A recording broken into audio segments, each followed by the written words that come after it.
дандаа Америк руу юм зарж байгаа юм бол цус алдчихж байгаа гэсэн үг шүү дээ. Дэлхийн системний зүгээр төсөөлөө үзчих 3 банкыг төсөөлчих заяа. 3 банк Монголын эдийн засаг дотор 3 том банкыг төсөөлчих заяа.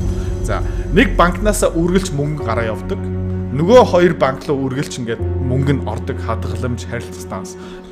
Өнгөрсөн 7 хоног Америкчууд Дональд Трамп шинэ мөнгөний систем, шинэ худалдааны систем, шинэ дэлхийн ертөнцийг эхлүүлв. Зарим хүмүүс миний контентыг ойлгоогүй байх шиг байна. За тийм учраас зарим юмыг илүү оновчтой, илүү тодорхой, илүү амархан тайлбарлаад өгчээ. Дональд Трамп яагаад энэ шинэ системийг эхлүүлж байгаа юм бэ гэх юм бол дэлхийн эдийн засгийг нураах гэж тийм зорилго мань хүнд ерөөсөө байхгүй.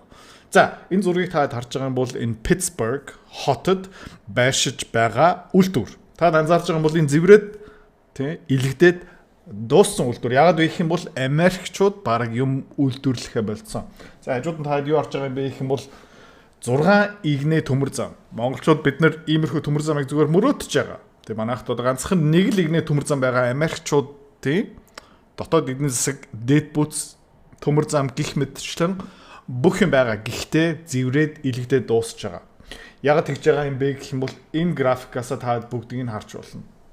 За 1820 онд бол Америк улс өөрийнхөө зах зээл дотоодынхаа зах зээлээ маш хүчтэй хамгаалдаг байсан. Гайлын импортын татвар бараг 40, 50, 60% байсан. Энэ юу хийж байгаа юм бэ гэх юм бол гадны хямдхан бүтээгдэхүүн орж ирээд Америкийн бүтээгдэхүүнийг орлох боломжгүй болгоод энэгээрээ дамжуулаад өөрийнхөө дотоодынхаа дэд бүтц үйлдвэрлэл ажлын байраа хамгаалж байгаа гэсэн үг. За энэ импортын татвар байхгүй болчих юм бол манай Монголтой бас яг адилхан. Бид нэр Оросоос бүх буудаага аваад эхэлчих юм бол эзэн энэ цагт Оросууд биднийг базаа явчихна. За тийм учраас бид нар илүү өндөр өртөгтэйгөө өөрийнхөө буудаага дотооддоо хангаж өгч байгаа. Үндэсний аюулгүй байдлын гэсэн нэг бодлого явж байгаа. За Америкчууд яг тэгдэг байсан. Та анзаарч байгаа юм бол Дэлхийн 2 дугаар дайны дараа 1940-30 оноос хойш юу хийсэн бэ гэх юм бол Америкчууд энэ гайлын татвар, тариф гих мэтчлэн бүгдийг баг нойлсон. За энэ юу гэсэн үг юм бэ гэх юм бол өөрийнхөө дотоодынхаа зах зээлээ тэр чигтээ дэлхий рүүгээ нээлттэй болгосон. За хүн болгол нээлттэй болгоогүй.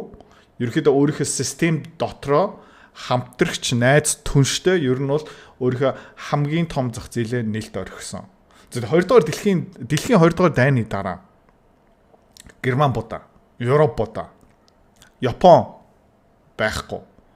Солонгос жижиг болцсон байсан. Ерөнхийдөө дэлхий зүгээр тэрчтэй хоосорсон. За тэгээ германчууд өөрийнхөө үйлдвэрлэсэн бүтээгдэхүүн үйлчлэгээ хэн зарах юм бэ? Өөрө дотооддоо дампуурсан германчууд руу зарах юм уу? Үгүй боломжгүй. Германд дотоодын зах зээл байхгүй байсан. Япончууд яг адилхан. Солонгосчууд яг адилхан. За тэгээ Америкчууд юу хийсэн бэ гэвэл окей, та нар юм үйлдвэрлээ. Та нар юм бүтээ. Та нар тэгээд тэр бүтээсэн үйлдвэрлэсэн бараагаа манайх руу зөөгөөд манай дотоодын зах зээл рүү зараад биднээс ашиг олоод өөрийнхөө хөл дээр босгоо.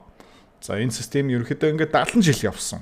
Америкчууд өөрийнхөө хаалгуудаа нээсэн, гадныхан бүх үйлдвэрлэлээ хийгээд үйлчлэгээ бүтээгдэхүүн санал болгоод Америкчуудаас ашиг олоод за тэгээд тэр ашгаа өөрийнхөө дотоодын эдийн засаг руугаа шингээсэн. Ийм учраас Герман эдийн засаг маш хурдан хөл дээрээ босч ирсэн. Ийм учраас Японы эдийн засаг ийм хурдан хөл дээрээ босч ирсэн. Солонгос бас яг адилхан. За 2000 оноос ахуулаад Хятадуудад ерөнхийдөө бас яг адилхан боломж өгөөд Америкчууд Хятадын үйлдвэрлэгч бүтээгдэхүүн үйлчлэгээ бүтээдэг компаниудад өөрийнхөө эдийн засгаа тэр чигтээ нээгээд өгсөн. За энэс олж ерөнхийдөө Америкийн зах зээл дотор Made in China хаасаагүй. Ерөнхийдөө дэлхийн бүх үйлдвэрүүд ингээд араас нь хөөгөө явах юм бол эцсийн ханаасаа дийлэх мөнгө олдог байсан бэ гэх юм бол Америкчуудаасаа олдог байсан. Сонирхолтой байна уу? Энэ судалгаа шинжилгээг би яагаад хийдэг юм бэ гэх юм бол хөрөнгө олтын өндөр өгөөчийн төлөө манай автоматикийн харилцагч зориулав. За үр дүн юу юм бэ гэх юм бол өнгөрсөн 2 жилийн хугацаанд манай хүүхдийн хөрөмтлийн багц жилийн 23% өгөөчтэй байсан. Банкны хадгаламжаас бараг 80% илүү. Энэний төлөө л харилцагчийн төлөө энэ хийдэг. Та ч гэсэн мөнгө хадгаламжиндаа мөнхрүүлэхгүй өндөр өгөөчтэй хөрөнгө олтын багц сонирхож байгаа юм бол автомат 75 00 эсвэл доор мэдээлэл байна. За, контент өргөжлөл. За. Тэгээд бүх үйлдвэрүүд үйлчлэгээ тий бүтээдэг компаниуд ерөөхдөө Америкаас нүгөө явсныхаа дараа юу болж байгаа юм бэ гэх юм бол Америкийн эдийн засгийн тий суурь нь, үйлдвэрүүд нь, бүтээмжүүд нь, төмөр зам бүгдээр ерөөхдөө зэврээд ашиггүй болоод за тэгээд хямдхан орон руу явсан. Америкт үйлдвэр ажиллуулах уу эсвэл Хятадын одоо бараг нэг цагийн $1 цалин авдаг хүний ажилд авах уу? Ойлгомжтой шүү дээ. Тэ? Хятадд үйлдвэрлэнэ. За одоо Хятадын үйлдвэрлэл өртөх өндөртэй болоод ирснийхэн дараа юу болсон бэ гэх юм бол тэ үйлдвэрүүд хаашаа нүүж байгаа юм бэ гэх юм бол Мянмар руу нүүж байгаа. Тэг хамгийн гол нь Вьетнам руу нүүж байгаа. За ягаад вэ гэх юм бол тэнд үйлдвэрлэх хямдхан. За тэгээд тэр эцсийн бүтээгдэхүүн аваад хаан зардаг юм бэ гэх юм бол Америк руу зардаг. За өчтөрийн график тэ үзүүлсэн дэлхийн 2 дугаар дайны дараа ерөөд Америкийн зах зээл дотор илүү үртэг, илүү үнцэн шингээсэн тийм бүтээгдэхүүн бол 27% байсан. Америкийн зах зээл дээр байгаа илүү их үртэг шингэсэн бүтээгдэхүүн 27% Америк дотооддоо. Тийм. Юу гэсэн бэ гэвэл түүхийд аваад эцсийн бүтээгдэхүүн үйлдвэрлэж байгаа. За тэр нь тэгээд өнөөдрийн байдлаараа бараг 10% руу буурсан байгаа. За дэлгүүр дотор ингээд харах юм бол заяа. Барааны 10 ширхгийнхэн 9 нь Made in China, Vietnam, Indonesia гэх мэтчлэн. Ганцхан нэг ширхэг нь Made in USA. За энэ юу гэсэн үг юм бэ? Тэгээд тэр өмнө 10 бүтээгдэхүүнийхээ 3 нь ядаж Америк байсан бол одоо нэг болцсон байгаа юм чинь тэр 2 бүтээгдэхүүн алга болцсон байгаа шүү дээ дэлгүүрийн 50 дээрээ. Тэгээд тэрнтэй холбоотой ажлын байрууд, үйлдвэрлэл, тээвэр гэх мэтчлэн бүх юм бус алга болцсон байгаа. За тэгээ Хятад дэндүү их үйлдвэрлэлтэй, Япон дэндүү их үйлдвэрлэлтэй, Герман ч гэсэн дэндүү их үйлдвэрлэлтэй. Яг гэх юм бол өөрийнхөө дотоодын хэрэгцээгээс гадна хэний хэрэгцээг хангаж байгаа юм бэ гэх юм бол үйлдвэрээ хайцсан. Өөрийнхөө тэр ханган нийлтийн сүлжээ, төмөр зам гих мэдчлэн юмаа хайцсан эдийн засагтаа экспортлж байгаа. За Герман хаашаа хамгийн их бараагаа зардаг юм бэ гэх юм бол нэгдүгээрт Европ руу зардаг. За тэгээ номер 2 бол Америк. Япон хинлүү хамгийн их бараа зардаг юм бэ гэх юм бол Америк. Хятадууд хинлүү хамгийн их бараа зардаг юм бэ гэх юм бол Хятад. Канадчууд хинлүү хамгийн их бараа зардаг юм бэ гэх юм бол Америк. Мексикчууд хинлүү хамгийн их бараа зардаг юм бэ гэх юм бол дахиад Америк. Ерөнхийдөө түншүүдээ илүү ойрхон болохын тулд, түншүүдийн эдийн засгийг өсгөхийн тулд, за түншүүд маань социализм, Совет холбоотой нэгдэхүйн тулд, мөнгөний амтанд орохын тулд, эдийн засгийн өсөлтийн амтанд орохын тулд, капитализмд донтохын тулд Америкчууд юу хийсэн бэ гэх юм бол өөрийгөө эдийн засгийнхаа хамаг хашаа хаалга бүгдийг нургаад хүн болгон нээлттэй болгосон. За энэс юу болсон бэ гэх юм бол Японы худалдааны тэнцэл. Ерөнхийдөө зүгээр Япончууд Америк руу баахан юмаа зараад шахаад за тэгээд ашиг болж байгаа. Энэ ашиг Японд буцаагаад авчираад хөгжиж явж байгаа. Герман улс яг адилхан. За германчуудыг таад нэг харж байгаа юм бол энэ 1970 оноос худалдааны тэнцэл нь өссөөд за тэгээд дараа нь юу болж исэн бэ гэх юм бол евро байхгүй байсан. Deutschmark ерөнхийдөө чанга болоод юу болж исэн бэ гэх юм бол Европын Америк болж исэн. Тэ худалдааны тэнцлийн алтгалтай. Европ даяар хүмүүс юу хийж исэн бэ гэвэл бараагаа Герман руу явуулдаг байсан. Германчууд аягүй сэргэлэн Европ дотор хамгийн том юу исэн бэ гэх юм бол еврог их санаачлаад за тэгээ юу болсон бэ гэвэл Грек улс, Итали улс, Испани улс, Португал улс бүгдээрээ нэг валюттай болоод Германтай адилхан валют. Грекийн валют Германтай адилхан. Гэхдээ Германы эдийн засаг Грекийн эдийн засагтай тис ондоо. За тэгээ юу болсон бэ гэвэл германчууд Европ даяар хамгийн их бүтээмжтэй, хамгийн их үйлдвэрлэлтэй. За тэгээд бусдаа харьцуулах юм бол еврогийн систем орцсон байгаа болохоор маш хямдхан валютынхаа нэг холбоолоо орч чадсан. За тэгээд таад нэг харж байгаа юм бол тэгээд гинт Германы эдийн засаг экспорт нь тесэрсэн. За грекууд алдаа хийсэн, испанчууд алдаа хийсэн, италичууд алдаа хийсэн. Яагаад вэ гэх юм бол тэд нэр Германтай яг адилхан валюттай болсон. Германы валют илүү чанга байх ёстой хэрнээ Европ руу ороод ирээд германчууд маш тухтай. Тэгэл экспортороо ингээл амьдрал явж исэн. За нэмээд бас Америк руу экспортлсон. Хятад бүр хамгийн том энэ зарчмын гэмт хэрэгтэн гэх юм уу да. Таад ингэ харж байна. 2000 оны үеэр Хятадууд таад ингэ яг харж байна 2003 онд дэлхийн худалдааны байгууллага World Trade Organization руу орсныхан дараа энэ Америкийн зах зээл рүү бүрэн нээлттэй болоод тэгээ Хятадууд юу исэн бэ гэх юм бол бурзаа гээл Хаста хамаг юмын үйлдвэрлээд хамаг үйлдвэрийн байруудыг булаагаад аваад тэгээд дэлхийн бүгдээр яг адилхан. Хэдүүд номер 1 Мексик, Вьетнам, Ирланд, Герман, Тайван энд нэр бүгдээрээ ерөөхдөө Америк руу бараагаа шахаж байгаа. Тэг эргүүлээд Америкаас бараг юм авахгүй байгаа. Тэр долларыг зүгээр нөөцлөөд сууж байгаа гэсэн үг. Тэр долларыг эргүүлэн ашиглаад Америкаас юм авах хэвээр хэрнээ авахгүй байгаа байхгүй юу? Окей? Ойлгож байна уу? Америк руу баахан юм нийлүүлдэг. Гэхдээ Америкчуудаас эргүүлээ юм авахгүй байгаа. Тэгээ ингээд энэ урт хугацаанд яваад ах юм бол Америкчуудаас юм авахгүй юм бол дандаа Америк руу юм зарж байгаа юм бол цус алдчихж байгаа гэсэн үг шүү дээ. Дэлхийн системний хувьд зүгээр төсөөлөө үзчих. 3 банкыг төсөөлчих заяа. 3 банк Монголын эдийн засаг дотор 3 том банкыг төсөөлчих заяа. За, нэг банкнаас үргэлж мөнгө гараа явдаг. Нөгөө 2 банк руу үргэлж ингээд мөнгө нь ордог хадгаламж харилцах станс. За, тэгээд урт хугацаанд тэр мөнгө алдчихж байгаа банк юу болох юм бэ? Дампуурч таа. Тэгээ энийг ерөөхдөө Америкчууд тассан зогсоох гэж оролдож байгаа одоо. Амжилтаа өрөх юм уу үгүй мүү одоохондоо хэдүүлээ сайн мэдгүй байна. Гэхдээ энэ ерөөхдөө шинэ систем үүсэж байгаа анхны том хурц алхам. За, хоёрдугаар зарчмын хувьд тий энэ одоо Япон йенийг та харж байгаа юм бол 1970 онд бол $1 300 йен байсан. За тэгээд юу болж байгаа юм бэ гэх юм бол маш их бараага Америк руу нийлүүлээд тий тэрнийхээ оронд доллар эргүүлээ аваад за маш их доллар эргүүлээд Япон руу оруулж ирээд тэр доллар маань йен худалдаж аваад юу болж байгаа юм бэ гэх юм бол доллар Японы зах зээлээ урсж байгаа. За тэгээд тэр Япон руу урсж байгаа доллар йен болж байгаа. Одоо Япон руу урсж байгаа доллар Японы дотоодын йен худалдаж авч байгаа. За тэгээ юу болж байгаа юм бэ гэх юм бол урт хугацаанд тий йений ханш чангарна, долларын ханш тий Японы йентэй харьцуулах юм бол сулрах ёстой. За гэхдээ 1900 хэдэн онд юу болж исэн бэ гэх юм бол энэ чангарал зогссон. Япончууд ерөөхдөө зарчмын хувьд бол энэ үедээ нөгөө хямдхан валютаараа та харж байна уу? $1 300 йен гэдэг чинь тэгэд $1 100 йен болно гэдэг чинь тий Японд үйлдвэрлэх нь тий 1970 он 1990 онтой харьцуулах юм бол 3 дахин хямдхан байсан. За тэгээ 1970 онтой 1990 онтой ингээ харьцуулах юм бол Японы дотоод үйлдвэрлэх цалин гих мэтчлэн 3 дахин үнэтэй болсон гэсэн үг. За энээс болж ерөөхдөө Японы эдийн засгийн модель нь ажиллахаа болоод тийм учраас Японы эдийн засаг 1990 оноос хойш жоохон гацаанд орсон байгаа байхгүй ойлгож байна уу? Яг гэвэл тэд нэр өөрийнхөө валюта тий урт хугацаанд хямдхан авч үлдэж чадаагүй. За тэгээд Япончууд хангалттай тултал нь Америк руу юм шахаад йен доллар ерөөхдөө тий адилхан мессэнд очоод тий өрсөлдөх тэр шудраг бус юм байх болсныхаа дараа Япончуудын бизнес модель нь ажиллахаа болцсон байгаа байхгүй юу? Окей. Хямдхан Японд үйлдвэрлээд тий тэр хямдхан бараагаа Америкийн зах зээл рүү шах цаг үеийн дууссан юм аа. Солонгосын вон харъя л да.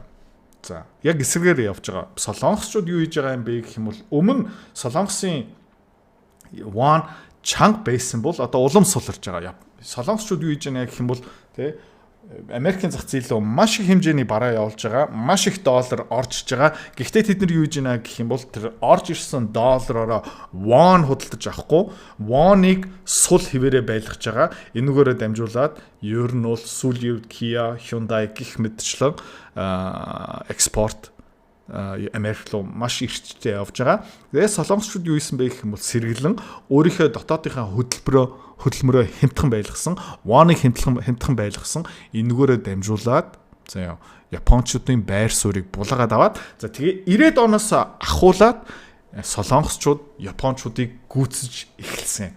За энэ бол миний өчтөр ярьж исэн валютын манипуляцийг ярьж байгаа байхгүй юу? За хамгийн том гэмт хэрэгт нь юу юм бэ гэх юм бол Хятадын эдийн засаг, Хятадууд. За Хятадын RMB юан ерөөхдөө маш хямдхан байсан. 8.2-тай байсан. За тэгээд дэлхийн худалдааны байгууллага руу ороод Америкийн зах зээл бүрэн нээлттэй болсныхаа дараа та харж байгаа юм бол Хятадын юан хямдарсан. 2008 он хүртэл. За тэгээд улам чангарсан. Улам чангарах хэрэгтэй байсан чинь чангалаагүй. Тэ энэ үедээ дэлхийн эдийн засгийн хямрал болж байх үедээ тэгээ 2011 он хүртэл ерөөхдөө энэ харьцаагаа барьж чадсан. За тэрнээс хойш ахуулаад ерөөхдөө Японы валюта айгүй адилхан харагдаж байгаа зү тий. За тэгээ улам доошоо унах хэрэгтэй байсан. 2014 он хүртэл ингээд 5 мав руу тий Хятадын юан чангах хэрэгтэй байсан хэрнээ Хятадууд юу исэн бэ гэх юм бол чангалуулаагүй. Улам сулсан.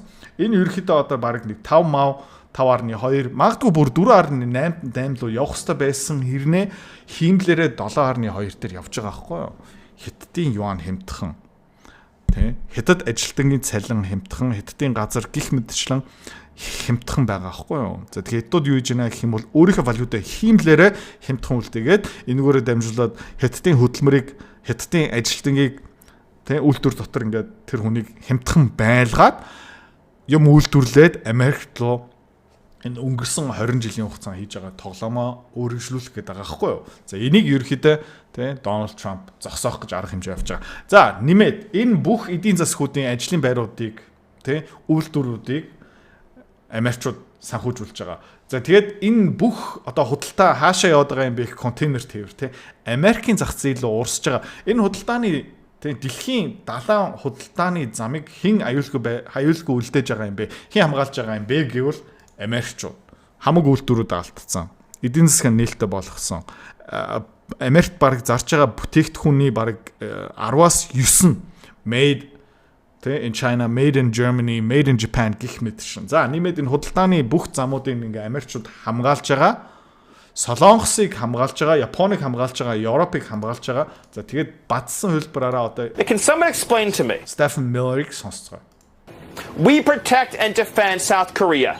And in exchange, they steal our automobile industry, they steal our electronics industry. Одоо хэн нэгэн тайлбараад өгөөч. Бид нар Солонгосыг хамгаалж байгаа.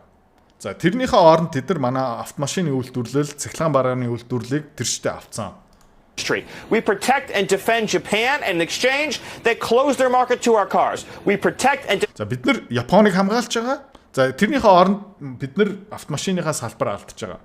За тэгээд Япончууд баахан машин манай Америкийн зах зээл рүү нийлүүлж байна. defend Canada, and they run up a massive trade deficit with us. Бид нар Канадтай хамгийн ойрхон түнш Канад бараг НАТО руу санхүүжлөхгүй өөрийнхөө улсаа ерөөсөө хамгаалах шаардлагагүй яагаад вэ гэвэл бид нар байгаа учраас за тэгээ канадчууд юу хийж байна гэвэл бидний эдийн засгийн цусыг сорж байна.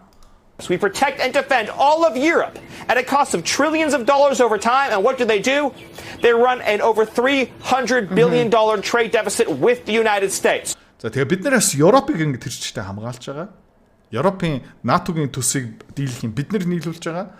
За тэгээ Европчууд юу хийж байна гэх юм бол жил болгон 300 тэрбумын ашигтай худалдаа биднэртэй хийж байгаа юм аа. За тэгээ бидний зах зээлээс юу ч авахгүй. Өөрийнхөө зах зээлийг ингээ хашцсан Америкчуудыг хорьцсон. Гэхдээ манай зах зээл ингээ чөлөөд. За гэхдээ энэ бол Америкийн өнгөрсөн 70 жилийн бодлого байсан байхгүй юу? Түрүүн капитализмыг өргөн тараахын тулд, социализмнаас хамгаалахын тулд, Совет холбоогоос энэ эдийн засгуудыг хамгаалахын тулд, Герман, Европыг ингээ тэрчтэй хөл дээрээ босхын тулд, Солонгосыг ботал дээрээ босхын тулд, Японыг хөл дээрээ босхын тулд энэ өнөөдөр байгаа мөнгө, санхүү, үйлдвэрлэл, худалдааны системийг Америкчууд өнгөрсөн 70 жилийн хугацаанд хөгжүүлсэн байхгүй юу? Одоо гэхдээ цаг дууссан, та нар хөл дээрээ босоод ирсэн. За тэгээд ахын төлж чадахгүй нь ер нь хийтэй заяа. Аав ээжийнхэнд амьдарч байгаа аав ээжийнх нь хамаг тооцоог төлж байгаа. За тэгээ одоо өсвөр нас дууссан одоо болно гэж байгаа хгүй Америкчууд. Why should America protect the world, send foreign aid to the world, defend the world, provide for the world, and in exchange get ripped off by every other country in the world? And what do we have to show for it? За тэгээд бид нар дэлхийг хамгаалж байгаа. Бид нар дэлхийн худалдааг ингээд чөлөөтэй байлгаж байгаа. Өөрийнхөө зах зээлээ ингээ нээлттэй үлдээсэн. За тэрний хооронд бид нэр эргүүлээд юу авч байгаа юм бэ? Бид нар бараг дампуурч штэ. The deindustrialization of the heartland, the destruction of the American dream, the eradication of our industrial and manufacturing base that we need for our national security. За тэгээ манай суурь эдийн засаг ерөөд алгуулсан. Манай суурь байхгүй болсон, манай үйлдвэрлэл байхгүй болсон, манай өөрийн хангамжийн сүлжээ байхгүй болсон. Тэгээ та өнгөрсөн хагас жилийн хугацаанд миний контентыг үзсэн бол тэр хавар газрын хавар элемент, ган, тэгээ хөнгөн цагаан гих мэтчлэн тэр компьютер чип бүх юм гадаад заяа. За тэгээ ямар нэг байдлаар хятадтай ингээ байлдаад эхлэх юм бол Америкчууд арчигдах байхгүй юу? Ягаад гэх юм бол бүр ингээд хамгийн суурь зүгээр нэг олборлолтоос ахуулаад эцсийн бүтээгдэхүүн хүртэл шүү дээ. Бүгдийг гадагшаа явуулсан байгаа байхгүй. And the crushing of the American dream. It has to stop. Not to mention $36 trillion in debt. Тэгээ нэмээд 36 их найд долларын үртэй. Тэгээ Дональд Трамп юу хийж байгаа юм бэ гэхэл энийг тасан зогсоох гэдэг байгаа байхгүй. Тэгээ Дональд Трамп өчтөр юу ярьсан бэ гэх юм бол за хагалгаа дууссан тий өвчтөн маань амьд үлдчихээн за бид нэр эдгэрж байгаа. За тэгээ одоо маш олон компаниуд тэрийг ойлгосон, маш олон улс орнууд энийг ойлгосон. Юу хийж байна гэх юм бол окей. За ойлголоо. Үргэлж тий ахаа та ингээд төлбөр тооцоо үргэлж даана гэж байхгүй. Тэгээ юу хийж байна гэх юм бол тий маш олон орнууд ер нь бол Америк дотооддоо одоо үйлдвэрлэж байгаа. Юу гэж ойлгосон бэ гэх юм бол окей. Би бол тий Америкчууд руу юм зармаар байна.